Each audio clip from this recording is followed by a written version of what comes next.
Hi అండి, welcome to my channel. ఈరోజు మంచి మాట అయితే ఓర్పును మించిన నేర్పు, శాంతిని మించిన సాధన లేదటండి. ఓకేనండి. ఇక వీడియోలోకి వెళితే క్యాలీఫ్లవర్ టమాటా మసాలా కర్రీ అండి. నేనైతే రెగ్యులర్గా ఎలా తయారు చేస్తానో మీకు చూపిస్తాను చూడండి. ఫస్ట్ క్యాలీఫ్లవర్లు కొంచెం పెద్ద పెద్ద ముక్కలుగా కట్ చేసుకోవాలండి.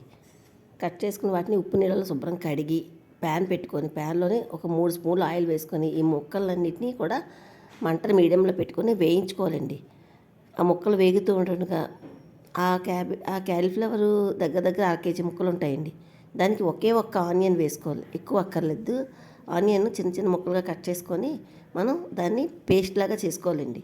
దీంట్లో ఇంకేమీ వేయక్కర్లేదు. ఒకవేళ మీ దగ్గర అల్లం వెల్లుల్లి పేస్ట్ లేకపోతే దీంట్లోనే 1 ఇంచి అల్లం ముక్క, ఒక 5-6 వెల్లుల్లి రెబ్బలు వేసేసుకోండి. ఇప్పుడు ఈ ముక్కలు కూడా చూడండి ఎంత ఏ కలర్లో వేగాయి. అలాగా చిన్న గోల్డెన్ కలర్లోకి రావాలి. ముక్కలన్నీ వేగడానికైతే నాకు ఒక 5-6 నిమిషాలు పట్టిందండి. మంట మీడియంలో పెట్టుకొని చక్కగా కలుపుకుంటూ ప్యారలల్గా కర్రీకి సరిపడగా ఉల్లిపాయలు అవి తరుక్కున్నాను కదా, అవన్నీ చేస్తే ఒక 5 నిమిషాల్లో ముక్కలు వేగిపోయింది. ఇప్పుడు అదే ఆయిల్లోని మనం ఒక ఉల్లిపాయని కట్ చేసుకొని పేస్ట్ చేసుకున్నాం కదా, ఆ పేస్ట్ వేసి ఈ ఆయిల్లోని మంచిగా వేయించుకోవాలి. మీకు క్యాలీఫ్లవర్ కర్రీలోని ఉల్లి కానీ ఎక్కువ అయిపోయింది అనుకోండి, బురద బురదగా అయిపోయి టేస్ట్ తగ్గిపోద్దండి. లేదు మీకు కావాలనుకుంటే ఇంకో ఉల్లిపాయనే వేసుకోండి. ఇప్పుడు ఆ ఉల్లి వేగుతుండగా కొంచెం కరివేపాకు, ఒక 2-3 పచ్చిమిరపకాయలు వేసుకొని చక్కగా వేయించుకుందాం. ఉల్లి మంచి స్మెల్ వస్తుంది, అంతవరకు వేగాలి. ఈలోగా 4 టమాటాలు శుభ్రంగా కడిగి వాటిని పైన తొడుముల దగ్గర కట్ చేసేసుకొని ముక్కలుగా కట్ చేసుకొని వాటిని కూడా మనం మిక్సీలో వేసుకొని ఫైన్ పేస్ట్ లాగా తయారు చేసుకోవాలండి. 4 టమాటాలు తీసుకున్నాను. ఇవన్నీ అంటే టమాటాలు కొంచెం ఎక్కువ ఉంటేనే ఈ కర్రీకి బాగుంటుంది. నేనైతే ఇలా తయారు చేస్తాను అన్నమాట. ఇలా చూసారా, ఉల్లి చూసారా ఎలా గోల్డెన్ బ్రౌన్లోకి వచ్చిందో, అలా ఉల్లి వేయించుకోవాలండి. ఇప్పుడు మన కర్రీలోకి కావాల్సిన మసాలాలు వేసుకుందాం. పసుపు 1/2 స్పూను, ఉప్పు మన రుచికి సరిపడా, కారం ఒక 1/2 స్పూను, ధనియాల పొడి ఒక 1/2 స్పూను, గరం మసాలా ఒక 1/2 స్పూను, జీలకర్ర పొడి ఒక 1/2 స్పూన్ కన్నా ఇంకా తక్కువేనండి, ఒక చిటికెడు అనుకోండి వేసుకొని వీటన్నిటిని మసాలాలన్నీ 1 నిమిషం మాడిపోతాయి, ఒక్క నిమిషం ఆయిల్లో ఫ్రై చేసుకోవాలి. చేసుకున్న తర్వాత మనం 4 టమాటాలు ప్యూరీ చేసుకున్నాం కదండి, ఆ ప్యూరీని కూడా అందులో వేసి చక్కగా ఈ మసాలాలు టమాటా అన్నీ కలిపి వేయించుకోవాలండి. మనం వేగుతాయి దగ్గరగానే, ఆయిల్లోని వేసి వేగుతాయి.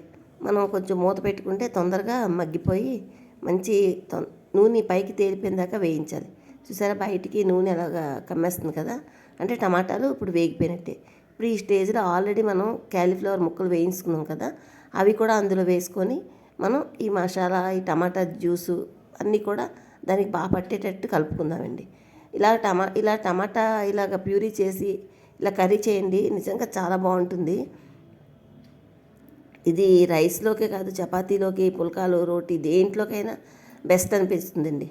ఇలా తయారు చేసుకున్నాం కదా, వీటన్నిటిని బాగా కలిపాము.